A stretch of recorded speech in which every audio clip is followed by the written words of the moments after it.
ഏറ്റവും കൂടുതൽ ശത്രുക്കൾ ഉള്ളത് ആർക്കാ നിങ്ങൾക്ക് അറിയോ?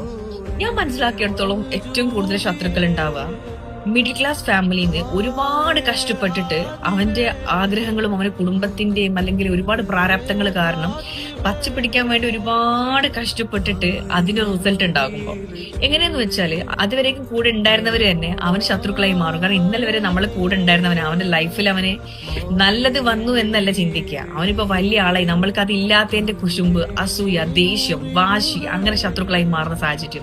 ഒരുപാട് ക്യാഷ് ഉള്ള ആൾക്കാർ എന്ന് പറയുമ്പോൾ അവർക്ക് പൊതുവെ ഒരു ലേബൽ ഉണ്ട്, പണ്ട് മുതൽ അവർ അങ്ങനെയാന്നുള്ളത്. ഈ സെയിം ലേബൽ തന്നെയാണ് ഏറ്റവും ലോ ക്ലാസ് ഫാമിലിക്കുള്ളത്. അവർക്കും ആ ഒരു സമൂഹം അവരോട് പ്രത്യേകിച്ച് യാതൊരു പ്രശ്നങ്ങളും ഒന്നും ഉണ്ടാവില്ല. പക്ഷെ മിഡിൽ ക്ലാസ് ഫാമിലി അങ്ങനെ അല്ല. ഒരുപാട് ശത്രുക്കൾ ഉണ്ടാവും. പക്ഷെ നിങ്ങൾക്ക് ഒരു കാര്യം മനസ്സിലാക്കാം, അവരെ തകർക്കാൻ വേണ്ടി നീ എന്തൊക്കെ നോക്കിയാലും നടക്കൂല, അവർ തളരൂല. കാരണം എന്താ നിങ്ങൾക്കറിയോ? അങ്ങേയറ്റം കഷ്ടപ്പാടിന്നാണ് ഇതുവരെ എത്തിയിട്ടുള്ളത്. ഇനി അങ്ങോട്ടങ്ങനെ പോയാലും ശരി, അവർക്ക് ജീവിക്കാൻ അറിയുന്നുണ്ടാവും.